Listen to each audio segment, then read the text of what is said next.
Welcome, scariest to the cursed hour, where every whisper in the dark, every creak in the floor, might be something watching threes. If you found this channel, you're already part of the curse. The echo of the woods. The Catskills rose like a forgotten kingdom, their shadowed forests swallowing the twilight horizon. I stood at the edge of our campsite, Papton Reservoir's dark waters lapping softly nearby, the air thick with pine and an unspoken weight. This was my first venture into the wild, a chance to conquer a childhood fear rooted in a memory I couldn't grasp. But the trees weren't welcoming. They were sentinels, their branches whispering truths that chilled my blood.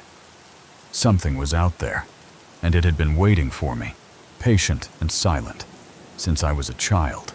The reservoir's stillness was deceptive, a mirror reflecting not just the sky, but secrets buried deep.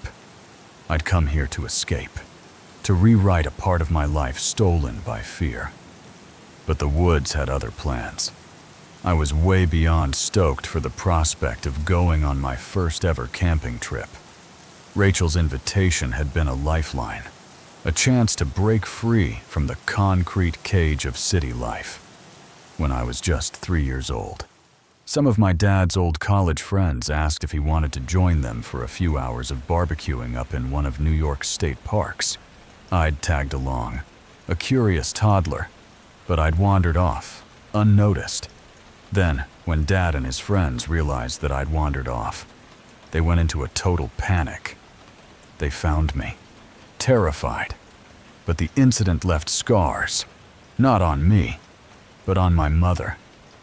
Mom developed this general anxiety about me being near any kind of forest or wooded area, banning me from woods, hikes, or camps for years. That prohibition had defined my life, a city-bound existence devoid of nature's embrace. Rachel's call changed everything. A weekend of tents, campfires, and freedom with her boyfriend, and his friends. Eventually, Rachel and her boyfriend decided that we'd head up to a place called Papton Reservoir for a long weekend. The plan was simple, but the destination was anything but ordinary. Papton was 12 mi away from the nearest town, but with Highway 30 running all along its southern shore. It was nicely accessible with a couple of cabins and campgrounds. It was the perfect blend of wild and safe, or so I thought. We drove until we found a little peninsula with a parking lot, campground, and a boat launch. The reservoir's waters shimmering under a warm sun, the woods beyond dense and inviting. We arrived. 5 of us packed into Rachel's creaking Honda, the air buzzing with anticipation. We stuck to our little peninsula for a while, unloading the car and setting up camp. Tents rose, laughter echoed, and for a moment, I forgot my fears. And then, after a campfire dinner of beans and hot dogs, we had a few beers as the sun went down, and then headed to our sleeping bags. The night was warm, the stars hidden by clouds, but sleep was restless. Dreams of tangled roots and a shadowed figure haunted me, their edges too sharp to dismiss as mere imagination. I woke with a start, the forest's presence lingering like a weight on my chest, its whispers growing louder in the quiet. Papton wasn't just a backdrop, it was a keeper of secrets, its waters hiding truths no one dared to uncover.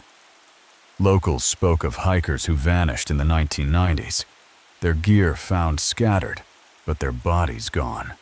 Some blamed bears, others whispered of something worse, a force in the woods that took what it wanted. I'd laughed at the stories, but now they felt real, their weight pressing against me as I stared into the trees. The reservoir's calm was a lie, a veneer over a history of loss that the forest guarded jealously. What had I stepped into? And why did it feel like I'd been here before? Morning came, but the unease clung like damp cloth. a shadow I couldn't shake. We gathered around the campfire, the scent of coffee mingling with the crisp air. But my eyes kept drifting to the woods across the highway. Rachel's laughter was a tether, pulling me back to the moment. But the forest's call was louder, a hum that vibrated in my bones. I dreamed of places like this, of a darkness that devoured light, of a figure that wasn't human. Those nightmares were buried in my childhood, but now they surged forth, sharp and unrelenting, as if the woods themselves were summoning them. We ate breakfast, the group's chatter a shield against the growing tension in my chest. Rachel planned hikes, her enthusiasm infectious, but I was distracted, my compass a constant in my hand. The next morning, we headed down to the shore in ones and twos to get an early morning rinse. The water was cold, grounding me momentarily, but the forest's presence loomed larger, its shadows stretching across the reservoir like fingers. Rachel and I wandered, her voice a lifeline as she poured out her heart. As we walked up and down a short dirt road lined with mostly empty cabins, Rachel told me all about how baby crazy she was getting. She wanted children, a family, but her boyfriend's reluctance cast a shadow over her dreams, a tension that echoed my own unease. I nodded, but my focus was on the trees, their silhouettes stirring something buried deep within me, a memory, a dream, or something worse. My fear of getting lost wasn't just paranoia. It was rooted in that childhood trauma, a day I couldn't recall, but felt in my bones. Since I had this irrational fear of getting lost in the woods, or not so irrational given my history, I had my compass with me, and Rachel kept poking fun because I was almost constantly checking our direction. I tried to laugh, but the forest's pull was relentless, a siren song that grew louder with each step. I remember stopping dead in the middle of a trail and then turning very quiet. The trees were wrong, bare, twisted, like in a fairy tale gone dark, their roots snaking across the path like veins. The forest wasn't just a place, it was a memory, a wound that hadn't healed.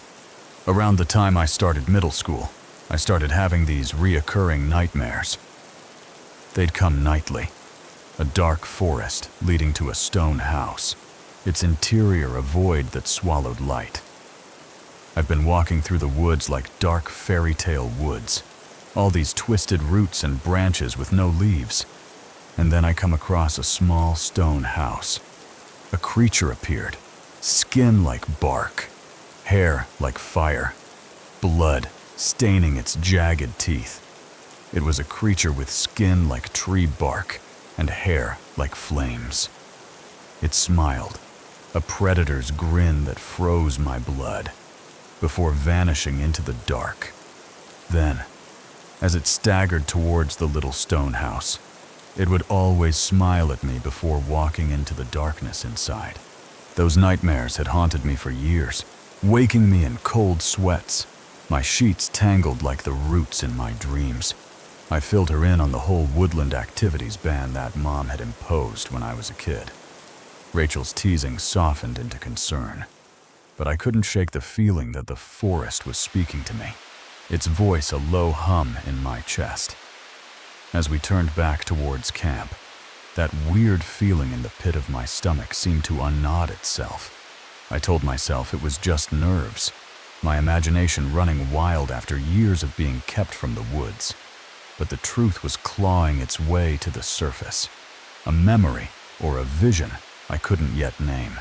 The history of Papton Reservoir weighed on me, its secrets hidden in the whispers of locals. In the 1990s, a group of hunters had vanished here, their gear found scattered across the trails, but their bodies never recovered. Some said it was a rogue bear, others hinted at a darker force, a curse tied to the land. The stories had seemed absurd in the city, but here, surrounded by the forest's silence. They took root, their tendrils wrapping around my thoughts. Rachel's voice pulled me back, her worries about her boyfriend grounding me. But the forest's call was louder, a summons I couldn't ignore. We returned to camp, the day slipping into routine. But the forest's presence lingered, a shadow over every moment. We laughed, swam, and ate, the sun warming our skin. But my mind was elsewhere, caught in the web of memories and dreams. Rachel's playful banter was a lifeline, but the woods across the highway were a magnet, pulling me toward something I couldn't name. The reservoir's calm was a lie, its waters hiding a history of loss that the forest guarded jealously. What had I stepped into? And why did it feel like I'd been here before?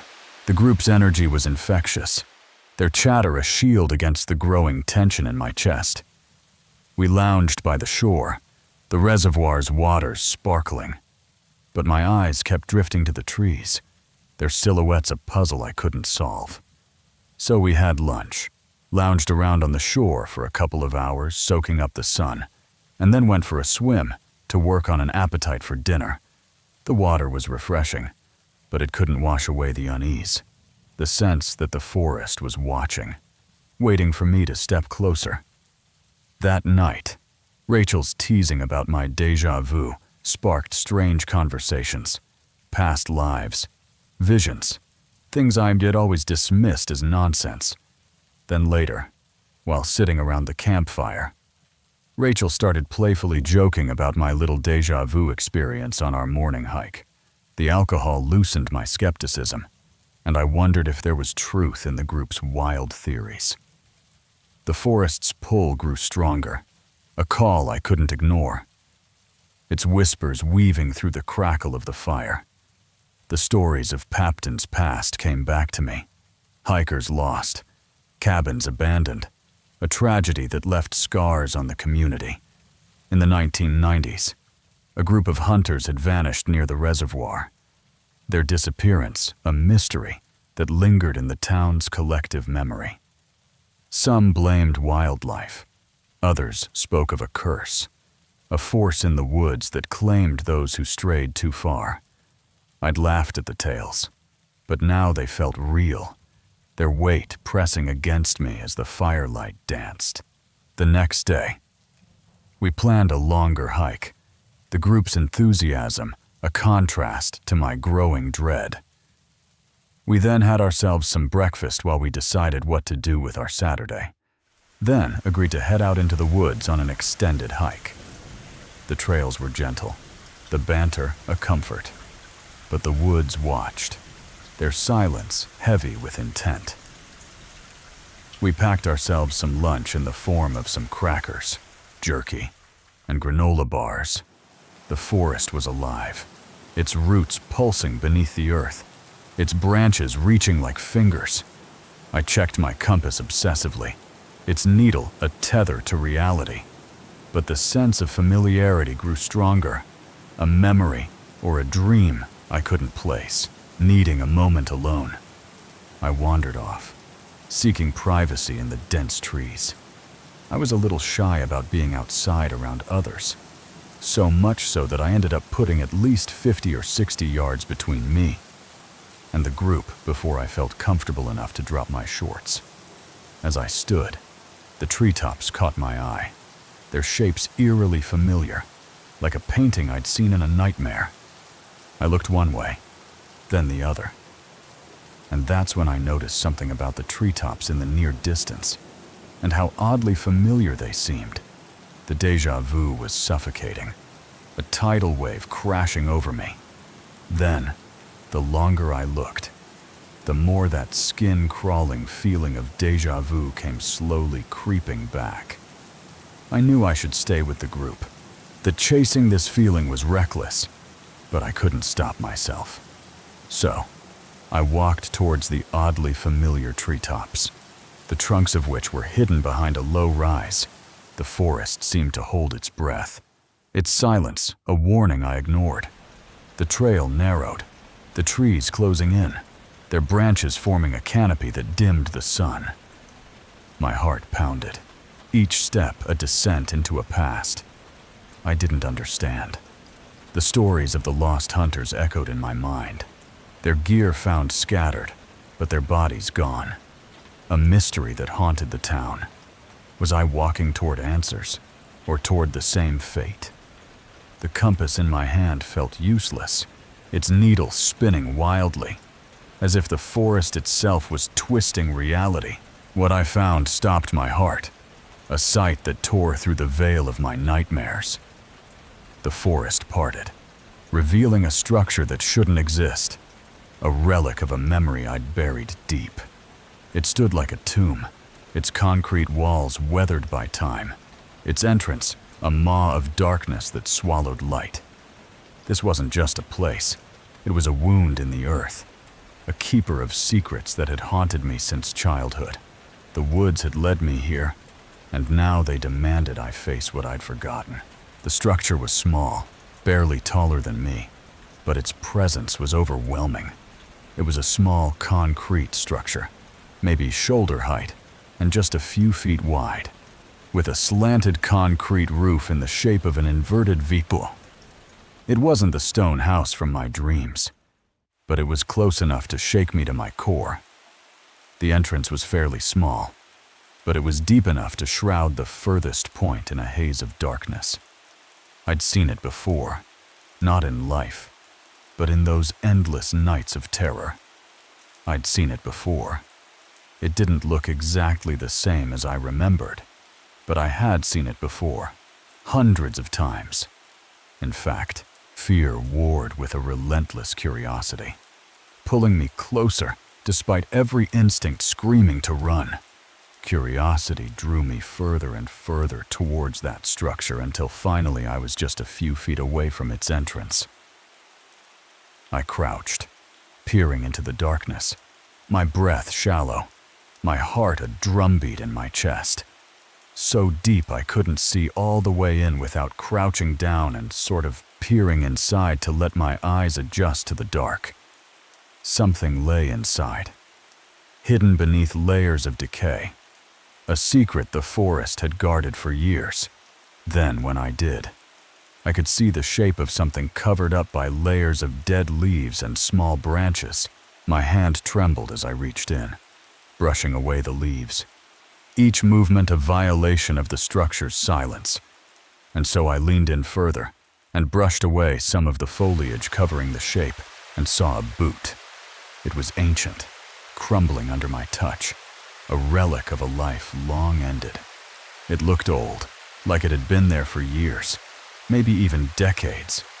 I pulled, and a bone emerged, stark white against the earth, its presence a scream in the quiet. But when I did, and I tugged it free, I saw a length of bone come with it. It wasn't animal, it was human, a fragment of a story the forest had kept hidden. I knew it wasn't just an animal bone. Horror surged through me, a wave that drowned my curiosity and sent me scrambling back. I got up, and I ran all the way back to Rachel and the group, where I breathlessly relayed what I had just seen. My words tumbled out, frantic, as the group stared, their disbelief palpable. Rachel's boyfriend and his buddies insist on seeing the bones before they called anyone. They needed proof, their skepticism a mirror to my own. But I knew what I'd seen was real, a truth the forest had forced me to uncover. We returned, the trail seeming narrower, the trees closer, as if the forest was closing in. Then, when they looked inside, they had almost the same holy crap reaction I did. The structure stood silent, its contents undeniable, a grim testament to a life lost. And then whoever's cell phone had bars ended up calling the cops. We waited, the forest's silence oppressive, each minute stretching into eternity. We had to wait around for an hour or so for them to arrive. The air was thick with tension, the reservoirs calm, a mockery of the chaos unfolding within me. The stories of Papton's past loomed larger now. The lost hunters of the 1990s, a shadow over our discovery. Had they met a similar fate? Their remains hidden in the forest's depths? The structure wasn't just a tomb, it was a clue, a piece of a puzzle that stretched across decades. My nightmares weren't just dreams, they were echoes of a moment I'd witnessed, a trauma buried in my subconscious, waiting for this moment to surface. The police arrived, their presence a jarring intrusion into the wilderness, their flashing lights cutting through the forest's gloom. They approached the structure, their faces hardening at the sight of the remains, a grim confirmation of what I'd uncovered. The woods seemed to hold their breath, their secrets exposed under the harsh glare of authority. I stood frozen, my nightmares colliding with reality. The structure a bridge between my past and the present. What had I unleashed? And what would it cost me to understand? The officers moved with purpose, their radios crackling with urgency. 2 cops pulled over to the side of the highway after we waved them down. They peered into the structure, their expressions shifting from skepticism to shock. They took one look at it before one of them started speaking into his radio and saying how they needed all kinds of assistance to secure the crime scene and examine the remains. Questions followed, sharp and probing, but I kept my nightmares private, sharing only the discovery, my voice trembling as I recounted the moment. I just told them about finding the body after wandering off to go to the bathroom. They dismissed us, but the weight of what I'd found clung to me, a burden I couldn't shake. The cops told us that we were free to leave, but that they might be in touch. I couldn't stay. The forest's grip too tight, its whispers too loud. I asked Rachel if it was okay to just give me a ride back home. She agreed, her concern palpable, and we left the others behind, drawn to the spectacle of the unfolding investigation. Rachel dropped me back off at my apartment, and then decided that she'd stay with me overnight. At home, the nightmares overwhelmed me. The structure's image burned into my mind, its darkness a void that threatened to swallow me whole. I couldn't reconcile the bizarre similarities between what I'd seen in my dream and what I'd found out in those woods. The forest had shown me something I wasn't meant to see, a truth tied to my past, to a date I couldn't remember, but felt in every fiber of my being. I called my mother, the words spilling out in a rush, a desperate need to understand driving me. I told her everything from feeling weird to finding that body. Her voice trembled as she revealed a truth that shattered me. I'd been lost near Papton as a child, a trauma buried in my subconscious. The place you went missing when you were a kid. It was up near that reservoir. The reason why it felt like you'd been there before. It's because you have. My nightmares weren't fiction. They were echoes of a moment I'd witnessed, distorted by a child's fear. The revelation was a key, unlocking memories I'd thought were gone. The structure wasn't just a tomb, it was a marker, a place where time had stopped for someone else, and now for me. The stories of the 1990s hunters came back, their disappearance a shadow over Papton's history. Were they connected to my discovery? Their fates tied to the same force that had drawn me to the structure? The forest wasn't just wild. It was a keeper of secrets, its roots entwined with the lives it had claimed. I reached out to the police, desperate for answers, my story spilling out in a rush. I ended up contacting the cops who dealt with that body just to try and fill in the gaps in the story a little. They confirmed the remains belonged to a hunter, his gear matching the creature in my dreams. Camouflage for bark, an orange cap for fire.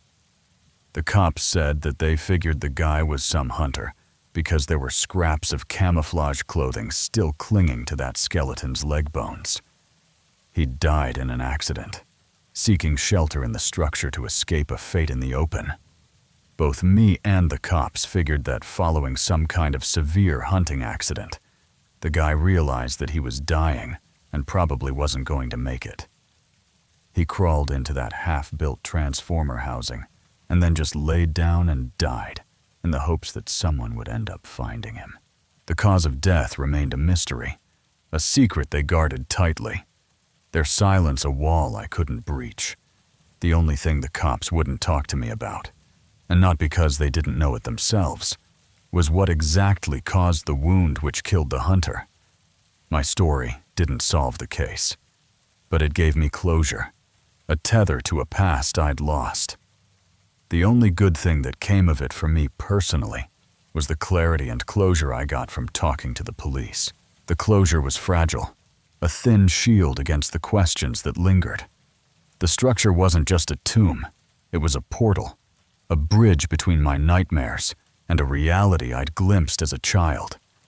Papton Reservoir's history loomed larger now, its secrets woven into the fabric of the town, a tapestry of loss and silence. The hunters of the 1990s, the abandoned cabins, the whispers of a curse, they were all part of the same story. A story the forest had forced me to uncover. But what did it mean? And why me? Back in the city, the forest's grip didn't loosen. I dreamed of the structure nightly, its darkness a void that pulled me in. The hunter's bloodied smile a constant in my sleep. The reservoir's calm was a lie, its waters hiding truths that refused to stay buried. I researched Papton's past, digging into old newspapers and local forums, piecing together a history of loss. In 1993, a group of hunters had vanished near the reservoir, their disappearance a wound that never healed. Their gear was found scattered across the trails, but their bodies were gone, swallowed by the forest. The town had moved on, but the scars remained, etched into the stories locals told in hushed tones. The structure I'd found wasn't mentioned in the reports, but it felt like a key, a piece of a puzzle that stretched across decades. Was it a coincidence? Or had I stumbled onto something larger? A secret the forest had guarded for years? My nightmares weren't just dreams, they were memories, distorted by a child's fear, but rooted in a moment I'd witnessed. The hunter's gear, camouflage and orange, matched my dream's creature. But the blood on his teeth haunted me. Was it injury or something darker? A truth the police wouldn't share? I called Rachel, needing her perspective, her rationality to ground me. She listened, her concern palpable, but she couldn't explain the déjà vu, the way the forest had called to me. We talked about the hunters, the stories, the structure, but answers eluded us. The forest was a labyrinth, its paths twisting through time, leading me back to a day I couldn't remember, but felt in every fiber of my being. I needed more, a thread to follow, a way to understand why the woods had chosen me. I contacted the local historical society, hoping for insight into Papton's past. An elderly archivist, her voice crackling over the phone, shared fragments of the town's history. The reservoir had been built in the 1980s, flooding old trails and cabins, displacing families who'd lived there for generations. Some said the land was cursed, its spirits angered by the intrusion. The hunters' disappearance in 1993 had fueled the rumors, their loss a warning to those who ventured too far. The archivist mentioned a structure, a half-built transformer housing abandoned during construction, but she knew nothing of human remains. The structure was real, not a figment of my nightmares, but its purpose was unclear. Was it a shelter, a tomb, or something else? A marker for the forest's secrets. The archivist's words echoed the police's silence, their refusal to share the hunter's cause of death. I wondered if they suspected foul play, a murder buried in the woods, or if it was just an accident, a tragedy lost to time. My discovery hadn't solved the mystery, but it had opened a door, one I wasn't sure I wanted to step through. I visited the library, poring over old maps and records, searching for clues about the structure's origins. The reservoir's construction had been controversial, its waters flooding sacred land, erasing trails used by hunters and hikers for decades. The transformer housing was part of an abandoned project, its purpose forgotten, its existence a footnote in the town's history. But for me, it was everything, a link to my past, a truth I'd glimpsed as a child, a memory that had haunted me for years. The forest had shown me something I wasn't meant to see, a truth tied to my trauma, to a day I'd lost in the woods. I couldn't let it go. Not until I understood why the nightmares had returned, why the structure felt like home and horror in equal measure. The hunter's fate was a piece of the puzzle, but the larger picture eluded me, hidden in the forest's depths, waiting for me to find it. The search consumed me, a quest for answers that led me back to Papton's history, to the stories the town had buried. I found a forum post from 2005, a local recounting the hunter's disappearance. Their gear found scattered across the trails, but their bodies gone. The post mentioned a structure, a concrete box half buried in the woods, a place locals avoided, its purpose lost to time. Some called it cursed, a tomb for those the forest claimed.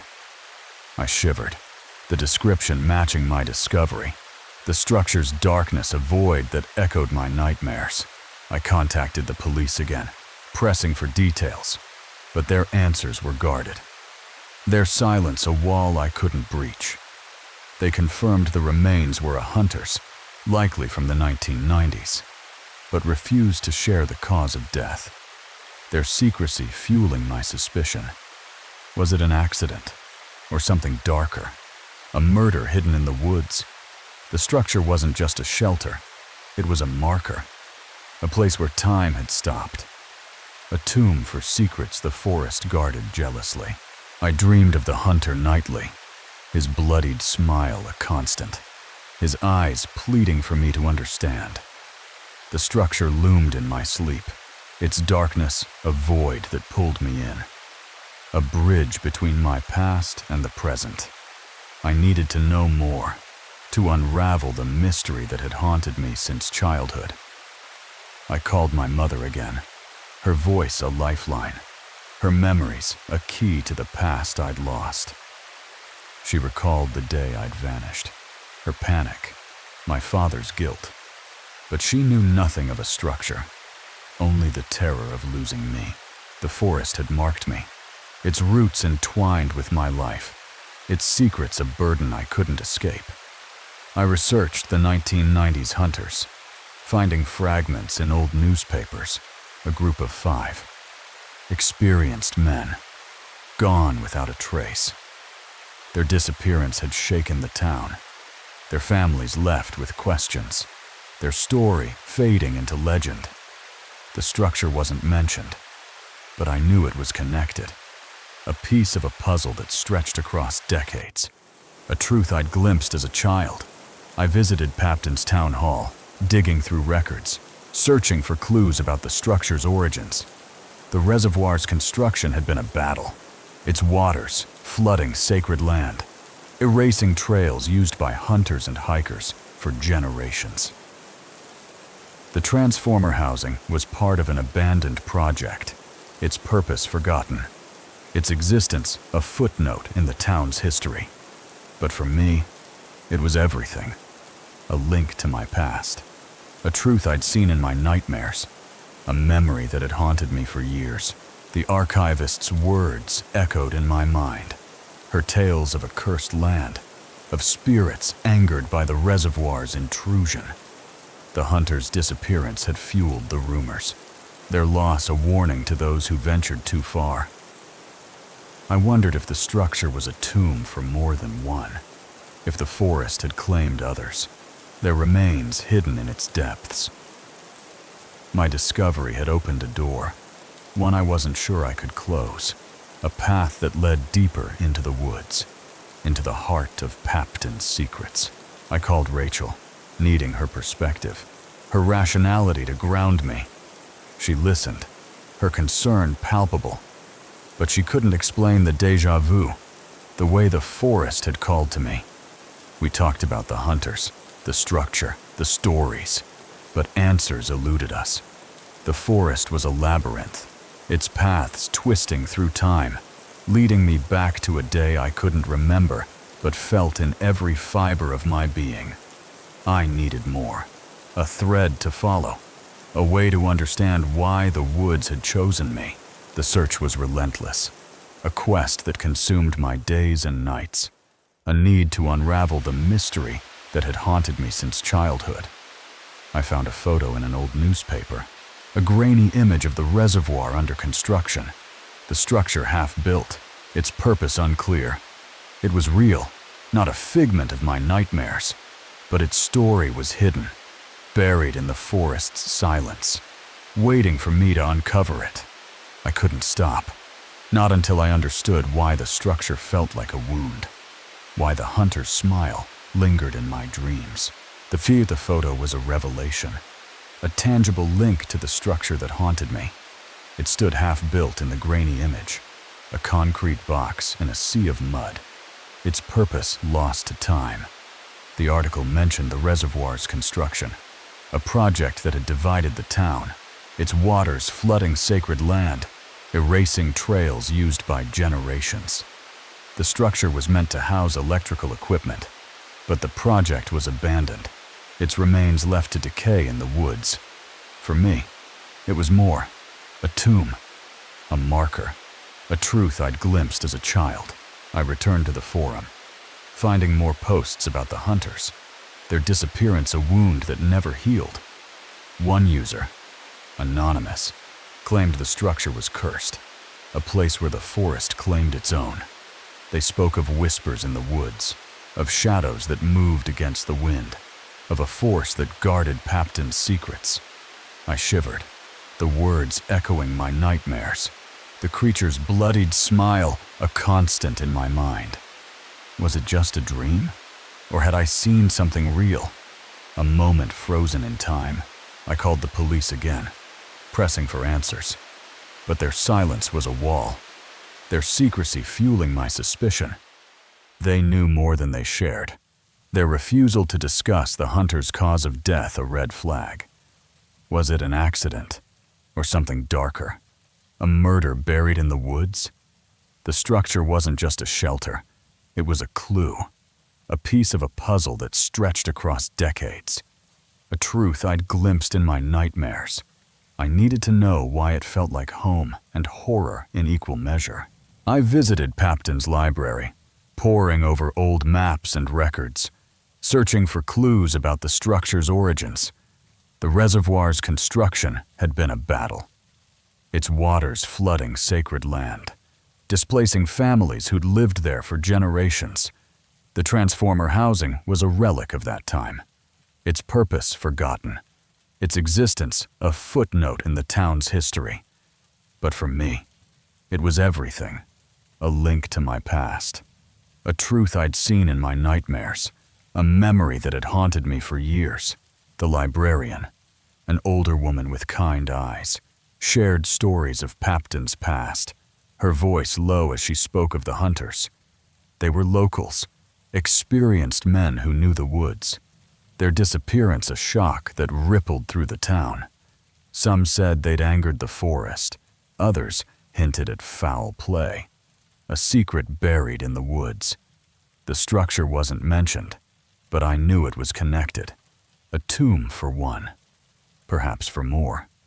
Its darkness a void that held the town's secrets. I dreamed of the hunter nightly, his bloodied smile a plea for understanding, his eyes a mirror to my own fear. The structure loomed in my sleep, its darkness a void that pulled me in, a bridge between my past and the present.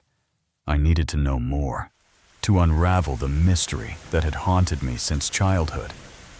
I called my mother again, her memories a lifeline, her voice a tether to the past I'd lost. She recalled the day I'd vanished, her panic, my father's guilt. But she knew nothing of a structure, only the terror of losing me. The forest had marked me, its roots entwined with my life, its secrets a burden I couldn't escape. I found a journal in the library, a hunter's log from the 1990s, its pages brittle but legible. It mentioned the structure, a place they'd used as a shelter during storms, its concrete walls a refuge in the wild. The last entry was cryptic, a warning about the woods, about shadows that moved against the wind. I shivered, the words echoing my nightmares. The creature's smile a truth I couldn't ignore. I couldn't let it go. Not until I understood why the nightmares had returned, why the structure felt like a wound. The hunter's fate was a piece of the puzzle, but the larger picture eluded me, hidden in the forest's depths, waiting for me to find it. I needed to return to Papton, to face the woods again, to uncover the truth that had haunted me since childhood. The forest was calling, and I couldn't ignore it any longer. The decision to return to Papton was a weight, a necessity I couldn't escape. The forest had shown me something I wasn't meant to see, a truth tied to my past, to a day I'd lost in the woods. I couldn't let it go, not until I understood why the nightmares had returned, why the structure felt like home and horror in equal measure. I called Rachel, needing her support, her rationality to ground me. She listened, her concern palpable, but she couldn't explain the déjà vu, the way the forest had called to me. She agreed to come, her presence a lifeline as we planned our return. The drive to Papton was quiet, the highway stretching before us like a path to the past. The reservoir loomed in the distance, its waters calm but deceptive, a mirror hiding truths I needed to uncover. We parked near the peninsula, the campsite a ghost of our last visit, its silence heavy with memory. The woods across the highway were unchanged, their branches curling like fingers, beckoning me deeper. I checked my compass, its needle steady, but my heart was racing. The forest's pull, a force I couldn't resist. We walked the trails, Rachel's presence a shield against the growing dread. The forest was alive, its roots pulsing beneath the earth, its branches reaching like hands. I led the way, my steps guided by a memory I couldn't place, a dream that felt more real with each moment. The structure wasn't far, its concrete walls a beacon in the woods, a tomb for secrets I needed to uncover. We reached it, the air thick with tension, the darkness of its entrance a void that threatened to swallow me whole. I crouched, peering inside, my breath shallow, my heart a drumbeat in my chest. The leaves were undisturbed, the boot and bone still there, a relic of a life lost. I didn't touch it, the horror of my last visit too fresh. But I needed to understand why this place felt like a wound, why it had haunted me for years. Rachel stood behind me, her silence a comfort, her presence a reminder that I wasn't alone. The forest seemed to hold its breath, its silence a warning I couldn't ignore. I pulled out the hunter's journal, its pages a map to the past. The last entry mentioned the structure, a shelter during a storm. But the words were cryptic, a warning about the woods, about shadows that moved against the wind. I read aloud, my voice trembling, the words echoing in the quiet. Rachel listened, her eyes wide, the forest's presence a weight we both felt. The journal didn't mention the hunter's fate, but it hinted at something darker, a truth the woods had guarded for years. We searched the area, looking for clues, for anything that could explain the structure's purpose. The hunter's death. We found nothing. The forest's silence, a wall. Its secrets buried deep. I wondered if the hunters of the 1990s had met a similar fate. Their remains hidden in the woods, their story lost to time. The structure wasn't just a tomb.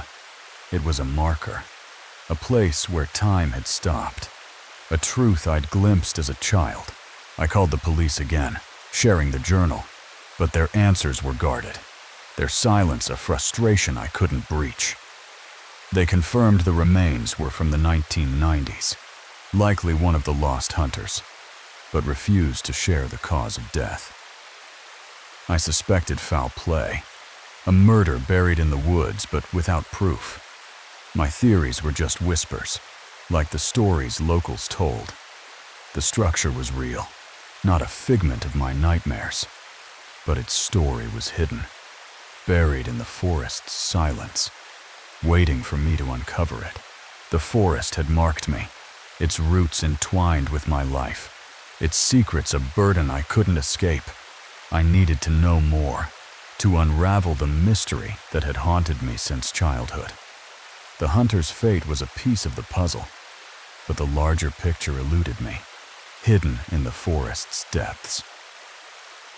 I couldn't stop, not until I understood why the structure felt like a wound, why the hunter's smile lingered in my dreams, why the woods had chosen me.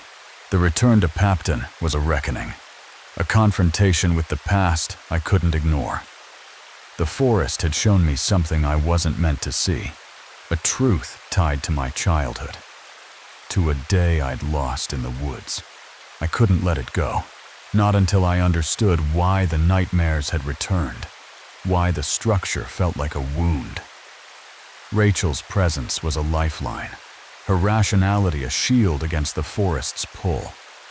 But even she felt it, the weight of the woods, the secrets they guarded.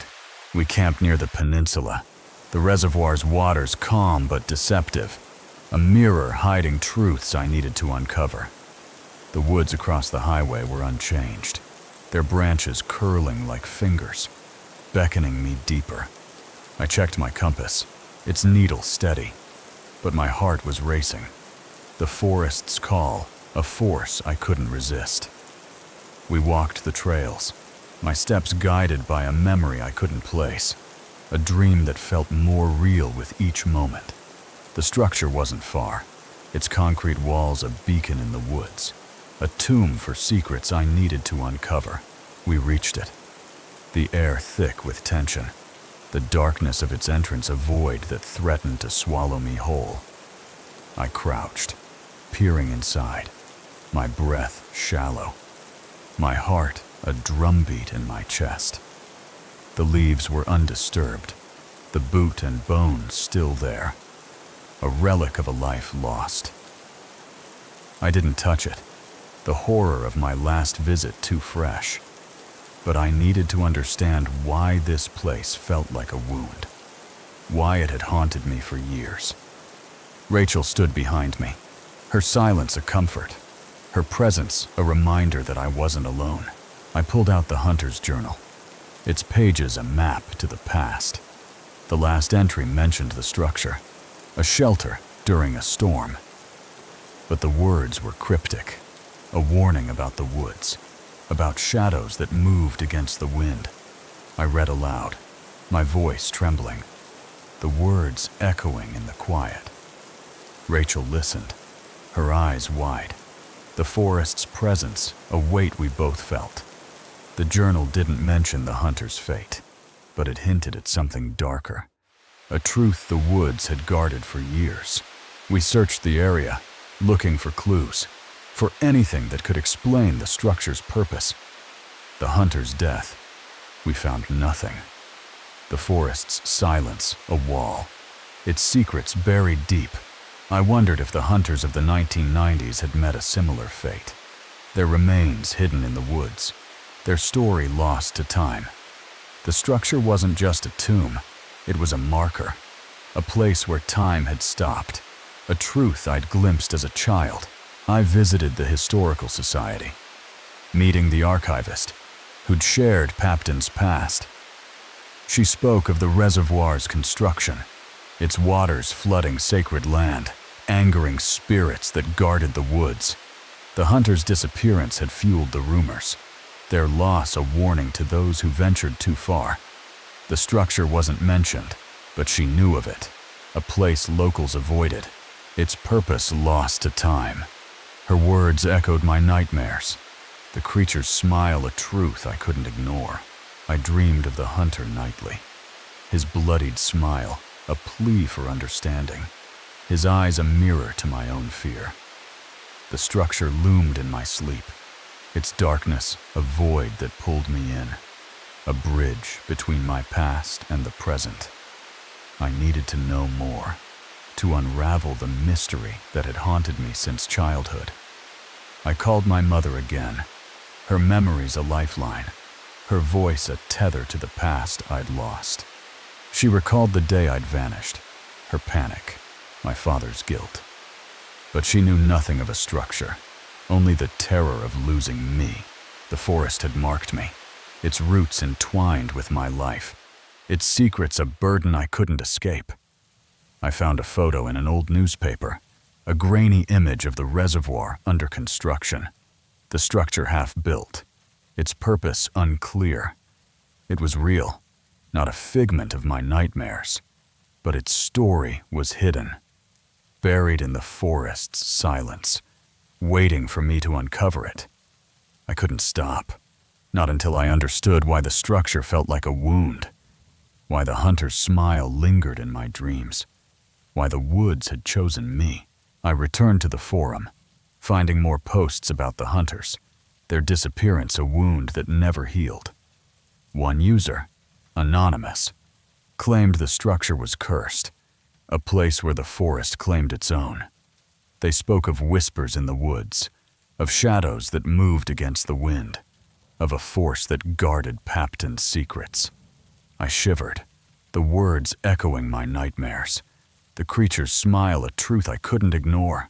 I needed to return to Papton, to face the woods again, to uncover the truth that had haunted me since childhood. The hunter's fate was a piece of the puzzle, but the larger picture eluded me, hidden in the forest's depths. I couldn't stop, not until I understood why the structure felt like a wound, why the hunter's smile lingered in my dreams, why the woods had chosen me. The forest's call was a final reckoning, a truth I couldn't escape. I stood before the structure, its concrete walls a tomb for secrets, its darkness a void that held my past. Papton Reservoir's waters shimmered in the distance, a mirror reflecting the pain of a town, the loss of a child, the death of a hunter. I'd come here to conquer a fear, but the woods had shown me something greater, a truth that had haunted me since childhood, a memory that had shaped my life. The forest had chosen me, and now I understood why. I didn't enter the structure, its darkness too deep, its secrets too heavy. The hunter's remains were gone, taken by the police, but his presence lingered, his bloodied smile a constant in my dreams. I'd uncovered a piece of Papton's history, a truth tied to my own, but the larger picture remained hidden, buried in the forest's depths. The hunters of the 1990s, the abandoned cabins, the whispers of a curse. They were all part of the same story, a story the forest had forced me to uncover. I called the police one last time, sharing my story, my nightmares, the journal. But their silence was a wall I couldn't breach. They confirmed the remains were from the 1990s, likely one of the lost hunters, but refused to share the cause of death. I suspected foul play, a murder buried in the woods, but without proof. My theories were just whispers, like the stories locals told. The structure was real, not a figment of my nightmares, but its story was hidden, buried in the forest's silence. a truth I'd glimpsed as a child. I returned to the city, the forest's grip loosening, but never fading. I dreamed of the structure nightly, its darkness a void that pulled me in. The hunter's smile, a plea for understanding. I needed to know more, to unravel the mystery that had haunted me since childhood. But I knew the forest had given me all it would. The hunter's fate was a piece of the puzzle, but the larger picture eluded me. Hidden in the forest's depths, a truth I'd carry forever.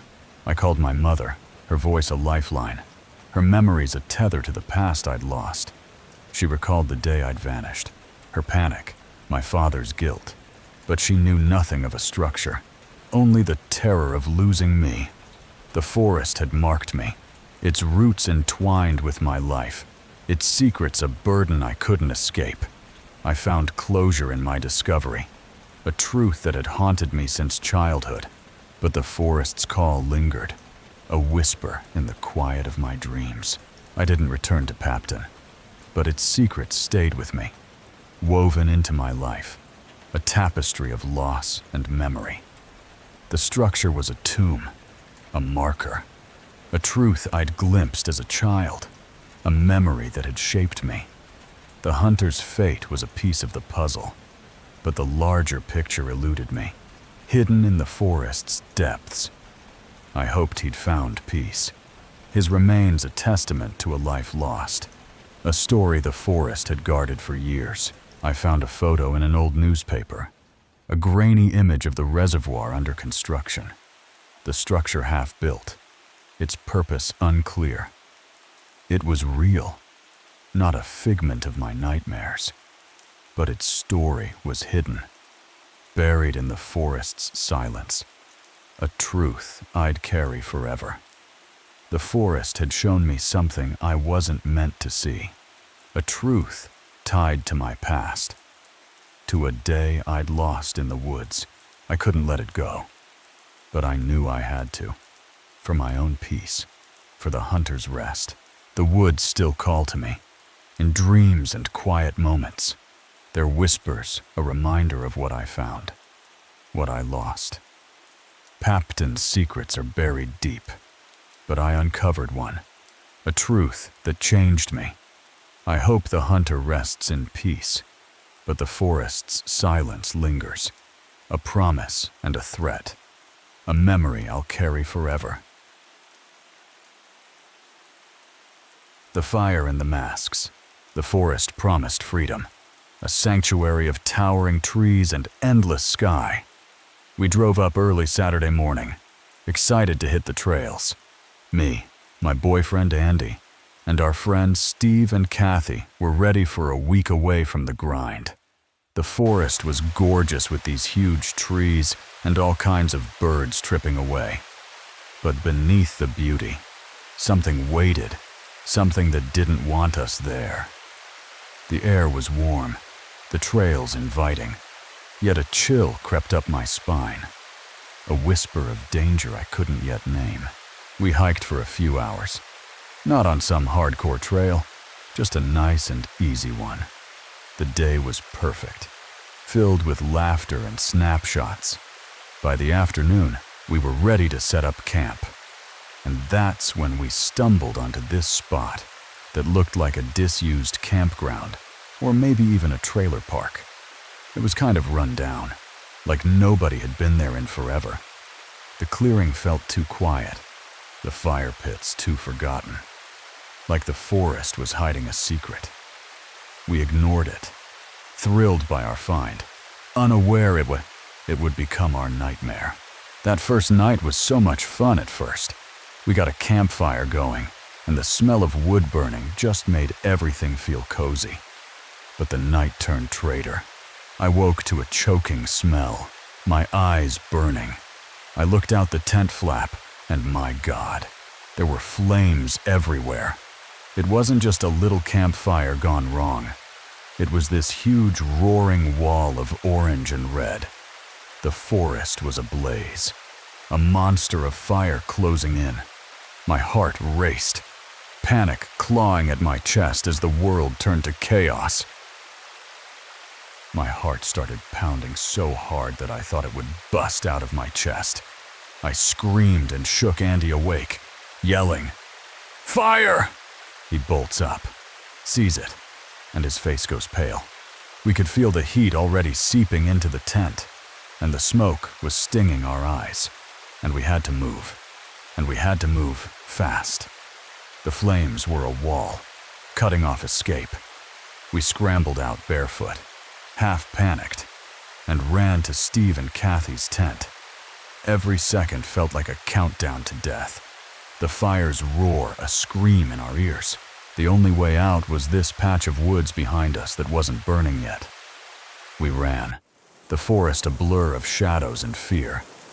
And then, just when I thought that it couldn't get worse, out of the darkness, these people appeared.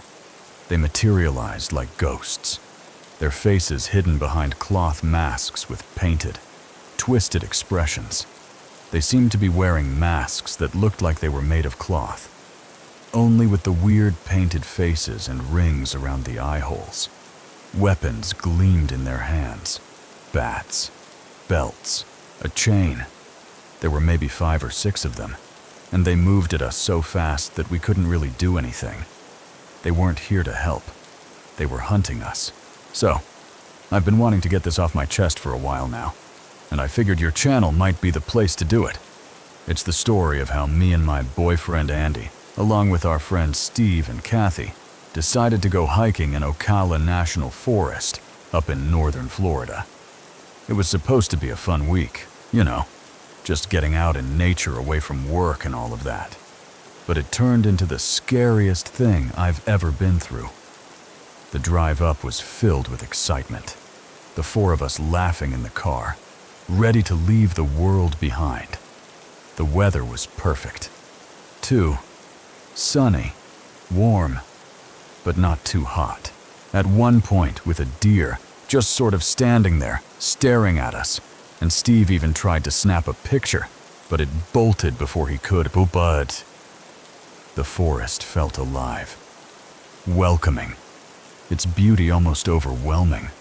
We took a bunch of pictures, ate some snacks. We were adventurers, explorers in our own little world. There was a clearing, some old fire pits half overgrown with weeds, and I'll be honest, it felt perfect. And we're thinking, yeah, this is it. And it made us feel very adventurous, you know. And so we set up our tents, me and Andy in one, Stephen, Kathy in the other.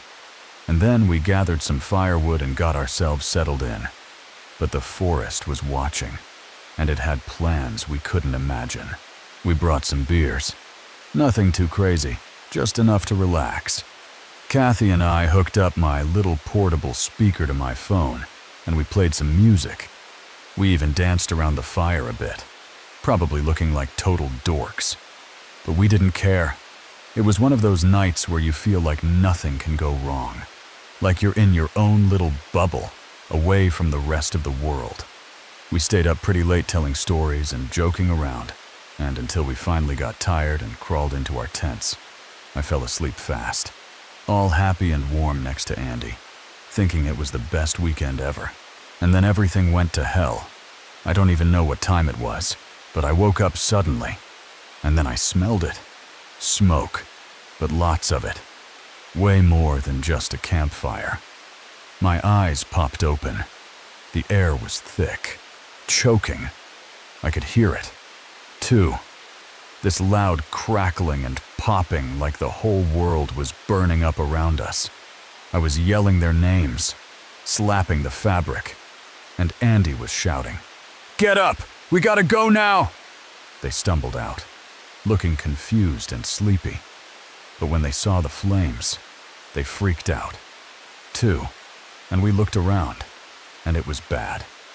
The fire was on 3 sides of us, closing in. The forest had turned against us, a trap we'd walked right into. I grabbed my phone and wallet from the tent floor. Andy snatched his flashlight, and Kathy grabbed some bare essentials. Too. We left everything. Our bags, our food, the tents, all of it. And we ran for our lives. We ran into the woods, stumbling over roots and branches in the dark. Andy's flashlight was bouncing all over the place, barely lighting the way, and the smoke was thick, making it hard to breathe, and my lungs were burning. I could hear Kathy coughing behind me. Steve was yelling at us to keep going, and we could still see the glow of the fire behind us, this terrible orange light chasing us behind the trees, and I was terrified. Full on contemplating that we were going to die. Terrified. My legs were shaking, but I just kept running because what else could I do? And all I could think was, we have to get out. We have to get out. There were branches scratching at my arms. My bare feet were getting cut up on the rocks, but I didn't care. And we had to get away from that fire at all cost. The forest was a maze, each step a gamble. I kept looking back, and it felt like the flames were right on our heels, like some monster out of a horror movie. How had our perfect weekend turned into this? And then, they were blocking our path. They had weapons, too. Some had baseball bats, others had belts. And one guy definitely had a chain, because I remember the sound that it made when he swung it, before I, borrowing artifact, could even scream. They began hitting us. One of them grabbed me by the hair and yanked me back so hard that I fell. I hit the ground, and then the sharp pain exploded in my side, where he jabbed me in the ribs with his bat. I screamed, curling up, trying to cover myself. But he kicked me again, right in the stomach. I could hear Andy yelling, but then he grunted loud, and I looked to see that the thug with the chain had whipped him across the back with it. He fell to his knees, and I thought that I was going to lose it. Steve and Kathy were getting it really bad, and I saw Steve try to shield her, but one of them cracked him in the shoulder with a bat, and he went down. Kathy, sobbing, was trying to pull him up, but they just kept coming. It wasn't just the beating that was bad enough. It was the things that they were saying, too. And oh my God, it was the most disgusting, vile stuff I've ever heard. They were yelling that we were going to die, that they do horrible things to us first. Their laughter was sick, twisted, like they fed on our fear. Every hit hurt so bad, and my arm felt like it might be broken. My legs were all cut up from the falling and getting back up. We were prey, and they were the hunters. I don't know how long it lasted. It felt like hours, but it was probably just minutes. We kept trying to run, dodging between trees, but they'd chase us, laughing and swinging their weapons. Annie grabbed my hand at one point and pulled me up, and we just bolted, not even looking where we were going. Steve and Kathy were right behind us. I knew, because I could hear them gasping and crying. And then all of a sudden those thugs just stopped following us, and they started to yell. Something had changed. Something had scared them. I don't know why. Maybe they were just done. But I don't think so. I think something else out there scared them. Something even scarier than weapon-wielding maniacs. We kept running, tripping over everything until we couldn't hear them anymore, and the trees started thinning out. We finally burst out of the woods into this little town nearby, and I don't even remember how we got there. Just that we were suddenly on a road, panting, bleeding. We were a mess. Clothes torn, bruises and cuts all over, barefoot, and shaking like crazy. We found the sheriff's office and practically fell through the door. The sheriff looked shocked when he saw us, like he couldn't believe what he was seeing. Gave us some water, and we told him everything. The fire, the masked guys, all of it. And my voice was shaky. I could barely get the words out. And he wrote it all down and said that he'd send someone out to check it out. We went to the hospital, and the cops went out to that location we described. And sure enough, everything was burned. All of our things and a lot of the surrounding trees. There was no sign of that gang. obviously, and it didn't sound like any of the young troublemakers in that area. The fire had erased everything, leaving only our fear. I honestly still can't believe it happened. We were just trying to have a fun weekend, and it turned into this terrible nightmare that I can't shake. I keep seeing those faces in my head, and hearing their voices and feeling the pain all over again. And I haven't slept right since. Every time I close my eyes, I'm back in those woods running from the fire and those psychos. Andy's got nightmares, too. And Kathy said Steve's been very quiet, like he's still kind of processing it. And we're all messed up in our own unique ways. And one thing all of us wonder was what was out there that could have scared those guys even more than they wanted to scare us. Something worse than masked attackers lurked in that forest, and we'll never know what it was. So yeah, I just had to tell someone about this, and I guess I want to warn you all. 2. Be careful when you go out in those woods. I used to love camping, hiking, all that kind of stuff, but now I'm scared to death of it. You never know who's out there with you. Crazy people like those thugs could be anywhere hiding and waiting. Tell someone where you're going. Stick to places that aren't so remote. And maybe don't camp at some creepy abandoned spot like we decided. I don't know if the sheriff ever found those guys or what started the fire, but I don't care anymore. I just want people to stay safe. This was the worst night of my life, and I wouldn't wish it on anyone. The forest isn't safe, and neither are the shadows it hides. The vanished campfire. The forest loomed like a living thing. Its silence, a heavy shroud over the Johnson family's campsite at Bear Creek. Bob and Jackie sat by the fire, their faces softened by the flickering flames, while Janet and Karen, their daughters, laughed as they roasted marshmallows, the sticky sweetness clinging to their fingers. George and Edith, Jackie's parents, shared a thermos of coffee, their voices low, recounting old family tales under the starless sky. The warmth of the fire felt like a shield, a fragile bubble of safety in the vast wilderness. But beyond its reach, something stirred, a presence as cold as the night. Watching, waiting for the light to die. The air was thick with the scent of pine, the darkness pressing in from all sides. The family's camper van stood nearby, its aluminum boat strapped to the roof, a promise of tomorrow's adventure on the creek's gentle currents. They were seasoned campers, their gear meticulously packed, their spirits high with the anticipation of 2 weeks in nature's embrace. Yet the forest held a secret, one that no amount of preparation could uncover. A faint rustle broke the stillness, a branch snapping under weight. Deliberate, but the Johnsons didn't hear it over their laughter. In the shadows, eyes glinted, tracking their every move, patient as a predator closing in on its prey. Dawn revealed a campsite transformed into a haunting tableau. The fire was a pile of ash, the chairs scattered as if flung in panic, the tent sagging, its flaps stirring in the breeze like a dying breath. The Johnsons, their van, their car, gone, erased as if the forest had swallowed them whole. The silence was unnatural, a void where life should have been, and the ground whispered of violence, a scuff in the dirt, a smear of blood on a rock, unnoticed by the casual observer. Days passed, and the park buzzed with searchers, their shouts echoing through the trees, but the wilderness offered nothing in return.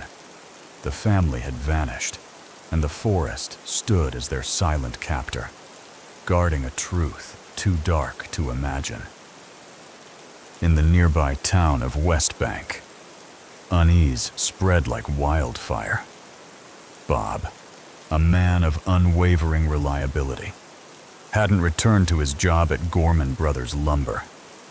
His boss dialed his number, each unanswered ring a knot tightening in his gut. The Johnsons' absence was a gaping wound, a mystery that deepened with every silent day. Search teams scoured Bear Creek, their boots sinking into the damp earth, but found no trace, not a footprint, not a shred of fabric. Weeks dragged on, hope fading like the summer light, replaced by a dread that something unspeakable had unfolded in those woods. A mushroom picker stumbled into a clearing, his scream shattering the forest's stillness.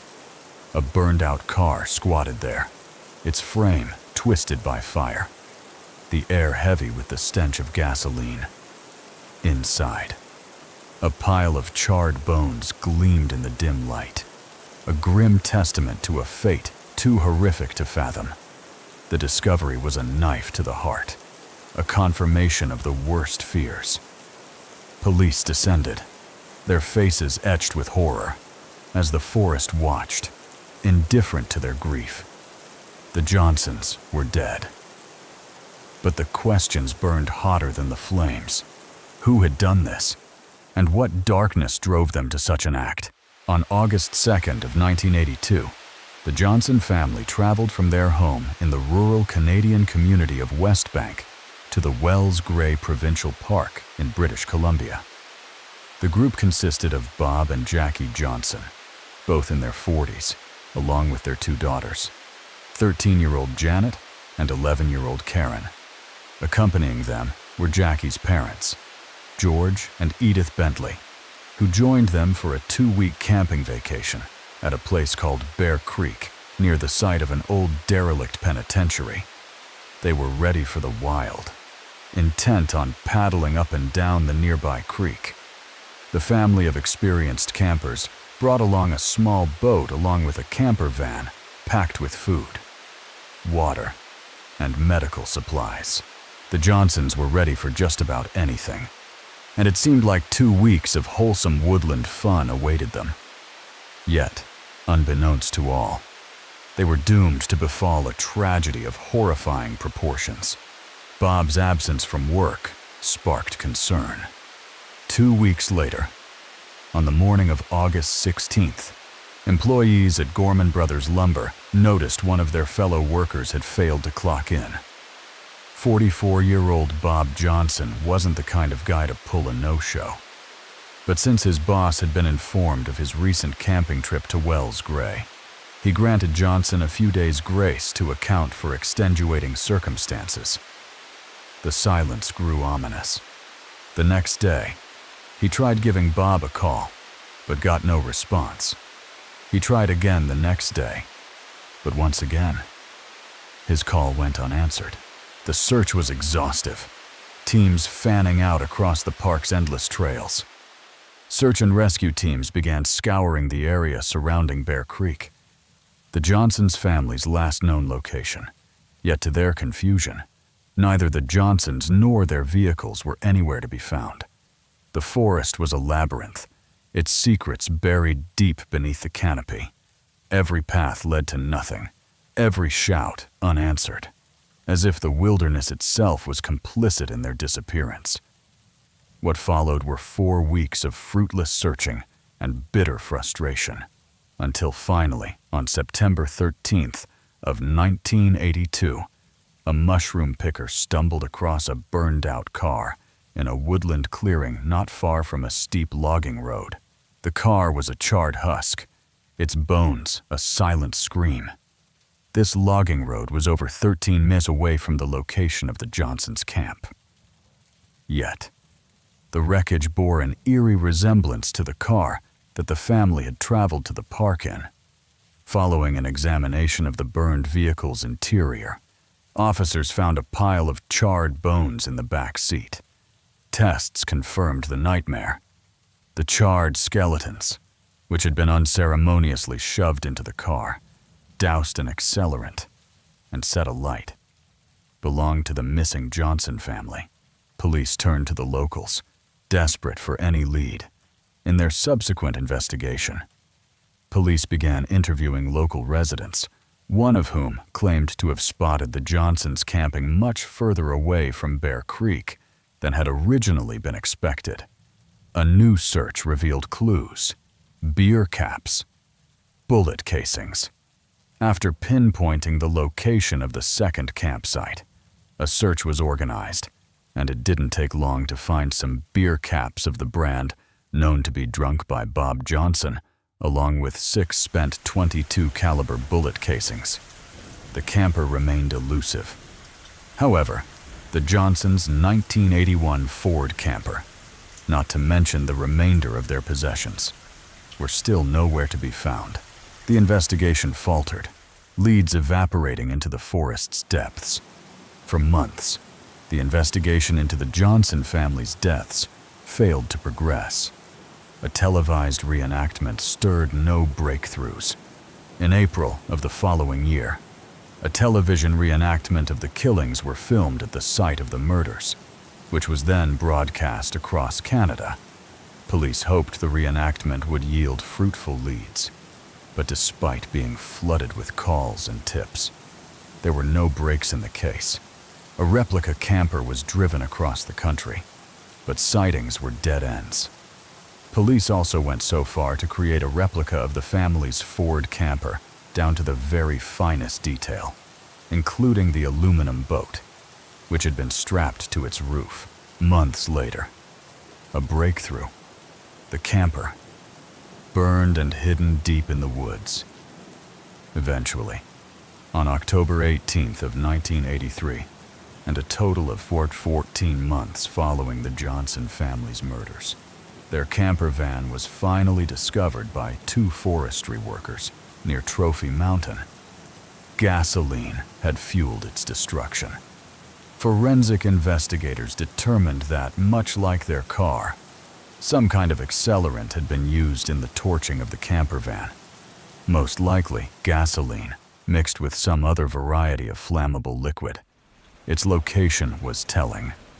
The abandoned logging road on Trophy Mountain, where the vehicle was found, was not easy to access, with one local resident saying that only someone who knew the area would have been aware of such an isolated spot.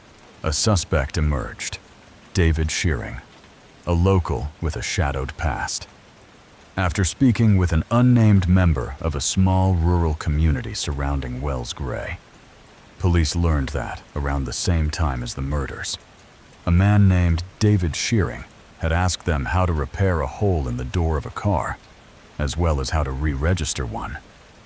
He was too close. The 24-year-old lived 3 miles from the site of the murders, and on November 19th of 1980, RCMP officers found Shearing north of Kamloops, where he was due to appear in court on a stolen property charge. Shearing was a paradox, a man of contradictions. What emerged was a classic story of the familial black sheep. Despite an extensive criminal record and a reputation for wild behavior, Shearing's father made his living as a prison guard, and his brother was a sheriff in the provincial police force. Detectives outmaneuvered him, building trust. RCMP detectives Mike Eastem and Ken Lebo were convinced of Shearing's guilt and gained his confidence by initially claiming his arrest was completely unrelated to the Johnson family murders. He betrayed himself. Then, in his explanation, Shearing accidentally admitted to detectives that he had heard the murders were committed at Bear Creek, information that had not been released to the public yet. His confession was stark, chilling. Then, after a lot of effort and persuasive techniques, the 2 detectives managed to convince Shearing to confess to all 6 Johnson family murders. He detailed the killings, the fire. Shearing initially confessed to shooting the 4 adults as they sat around their campfire. He then claimed to have shot the Johnsons' 2 daughters as they slept in their tent, and that his only motivation for doing so was to rob them, without risking any witnesses. He burned the evidence. He told the detectives interviewing him that after loading the Johnsons' bodies into their car, he drove it to the mountainside under cover of darkness and then set it on fire using 5 gallons of gasoline. The truth was uglier, more depraved. The court had no choice but to accept Shearing's version of events. But to the detectives, his story didn't ring true. He pleaded guilty, sparing a trial. On the day Shearing's trial was set to begin, he pleaded guilty to 6 counts of second-degree murder. His account was cold. As part of the guilty plea, Shearing stated the following: "I walked out of the bush from behind the camper and started shooting. I put the bodies in the car, tore in the back seat, and the 2 little ones in the trunk. I poured the gasoline. It just went woof, and I stood back and watched it burn. I went to the tent. I knelt down and I shot the other 2. Justice was unyielding." In his sentencing, Supreme Court Justice Harry McKay said, "What we have very simply is a cold-blooded and senseless execution of 6 defenseless and innocent victims for no apparent reason." Shearing faced life. On April 17, 1984, Justice McKay sentenced Shearing to 6 consecutive life sentences with no possibility of parole for at least 25 years. His mother clung to disbelief. His mother, Rose Shearing, was stunned at the news of her son's conviction. "I hope it's a mistake or a bad dream," she said. The full horror emerged later. Following Shearing's conviction, Detective Mike Eastham, who'd long harbored suspicions of Shearing's dishonesty, pleaded for a chance to rein him in a search of the whole truth. Shearing's true confession was monstrous. It was only then that David Shearing revealed what really happened to the Johnsons' 2 daughters. He'd stalked them, obsessed. Shearing confessed that after first spotting the Johnsons' family camped out near Bear Creek, he spent several days spying on them. His intent was vile. He admitted to harboring deeply inappropriate thoughts towards 13-year-old Janet and 11-year-old Karen, and became determined to abuse them, even if it meant murdering their parents. He killed the adults, deceived the girls. Finally, on the evening of August 10th, Shearing walked into the campsite with his rifle and then shot all 4 adults in cold blood. Janet and Karen had been sleeping in their tent, and the sound of the shots woke them up. He took them, abused them. Once he was finished, he crawled into the tent with the girls and subjected them to acts of unforgivable depravity. A guard nearly intervened. In a stunning twist of fate, the shack was approached by none other than a prison correctional officer who was out supervising a fishing trip for well-behaved prisoners. He ended their lives coldly. Then on August 16th, he walked them into a patch of woodland near one of his fields and shot them both in the head. The car burned, hiding his sins. Shearing then took the bodies back to the Johnsons' family car, put the girls' bodies in the trunk, and burned it. A carved heart sealed his guilt. And when Eastham's partner, a Constable Leal, hiked through the woods to pay a personal visit to the cabin, he found 2 sets of initials carved into the wood: DS for David Shearing, and then JJ. JJ for Janet Johnson. The case left scars. The same detective later reflected on how close the prison guard had been to saving Janet and Karen's lives. That's how close everyone was. He said, Shearing's life continued in shadows. In 1995, Shearing married a woman from Prince Albert, Saskatchewan. Parole was a distant dream. In September 2008, exactly 24 years following his conviction for the Johnson family murders, David Shearing finally came up for parole. The wilderness is a vast, indifferent witness, its silence a cloak for horrors. The Johnsons sought joy in the forest, but found a predator who turned their haven into a tomb. The trees stand tall, their roots entwined with secrets, and every rustle carries the echo of their loss. Safety is a fragile thing, and the dark holds truths that burn like gasoline. The search for the Johnsons had been a grueling ordeal, a battle against the forest's unyielding indifference. Volunteers from West Bank and beyond joined the effort, their faces etched with determination. But the park offered no mercy. They combed through dense underbrush, waded through icy streams, and climbed rocky ridges, calling out names that went unanswered. The Royal Canadian Mounted Police coordinated the effort, their maps marked with grids, but each square they cleared brought more despair. The forest seemed to mock them, its vastness a barrier to truth, hiding the Johnsons in its shadowed depths. In the days following Bob's absence from work, the community rallied, holding vigils, lighting candles, praying for the family's safe return. Flyers with their photos, Bob's steady gaze, Jackie's warm smile, Janet's freckled cheeks, Karen's shy grin, George and Edith's weathered faces were plastered on every storefront, every telephone pole. The town held its breath, clinging to hope. But the silence from the park was deafening.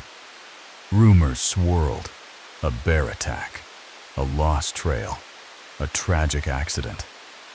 But deep down, many feared something darker, something human, had taken the Johnsons from them.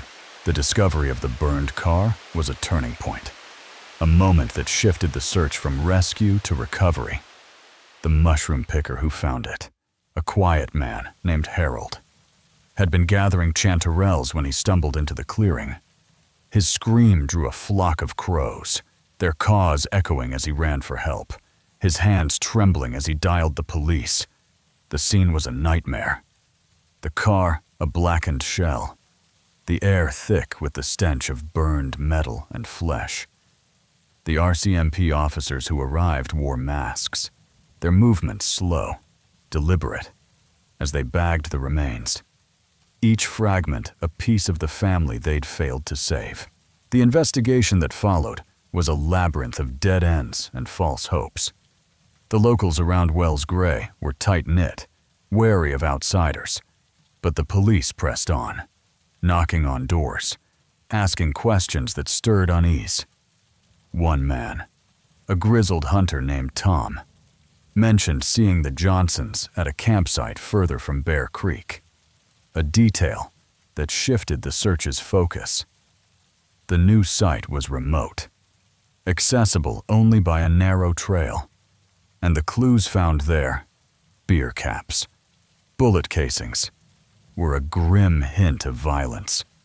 The casings, .22 caliber, gleamed in the dirt, each one a silent witness to the family's final moments.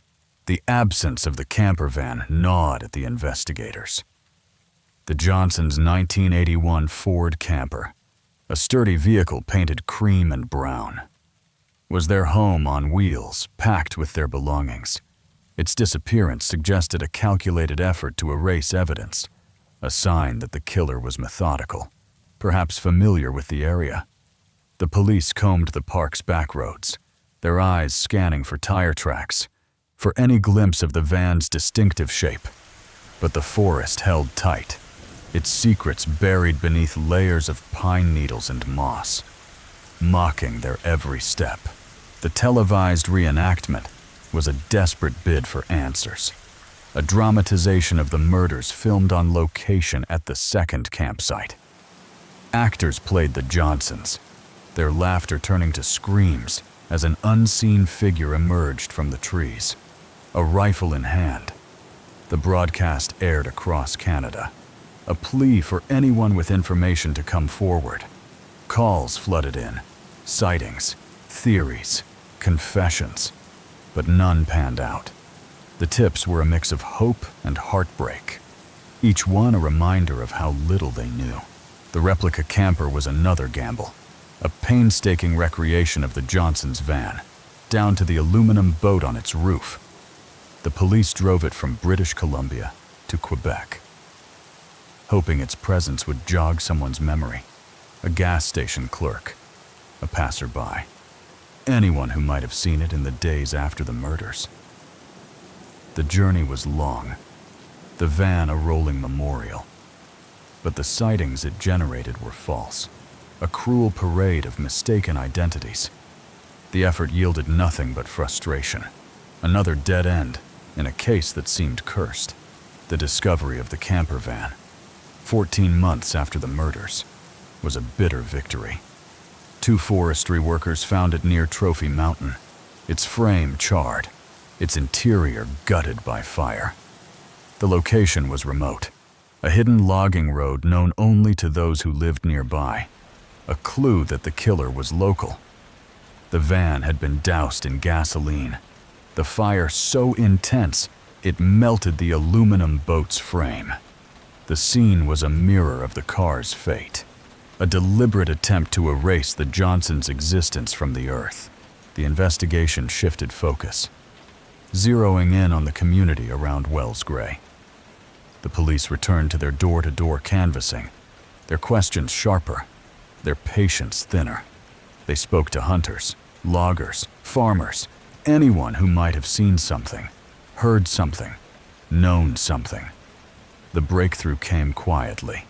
A tip from a neighbor about a man named David Shearing, a 24-year-old with a troubled past, who lived just 3 miles from the murder site. Shearing's questions about repairing a car door, about re-registering a vehicle, raised red flags, a hint of someone trying to cover their tracks. Shearing's arrest was a turning point, a moment of clarity in a case shrouded in shadows. The RCMP found him north of Kamloops, where he was due in court on a stolen property charge. He was a man of contradictions, a high school graduate with a mechanics course under his belt, but a criminal record that told a darker story. His father was a prison guard, his brother a sheriff, yet Shearing had veered off the path, his life marked by wild behavior and lawlessness. The detectives saw through him, playing a careful game to earn his trust, knowing he held the key to the Johnsons' fate. The interrogation was a masterclass in patience. Detectives Mike Eastham and Ken Lebo leading Shearing into a trap of his own making. They started softly, claiming his arrest was unrelated to the murders, lulling him into a false sense of security. Shearing relaxed, his guard down, and then he slipped, mentioning Bear Creek, a detail never released to the public. The detectives pounced, their questions sharper, their tone unyielding, until Shearing broke, his confession spilling out like a dam bursting. He laid bare the killings, the fire, the cleanup, his voice flat, as if recounting a mundane task.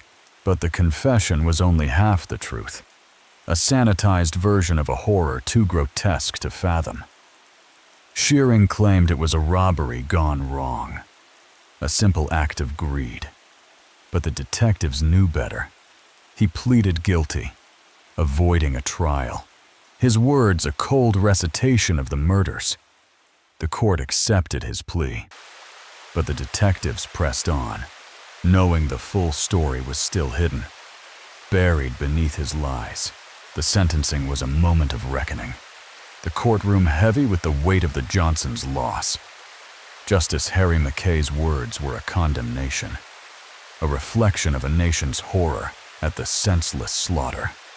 Shearing was sentenced to life, 6 consecutive terms, a punishment as unyielding as the forest that had hidden his crimes.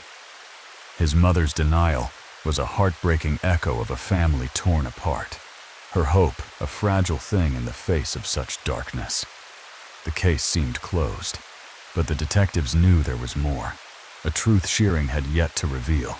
The full confession came later, a nightmare laid bare. Isma, driven by a need for closure, confronted Shearing again, demanding the whole truth.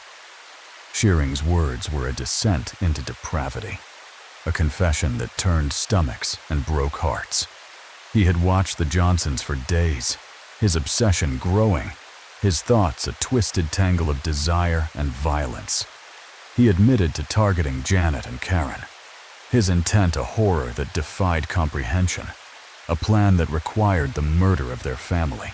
The night of the murders unfolded in Shearing's recounting, a sequence of events that chilled the blood.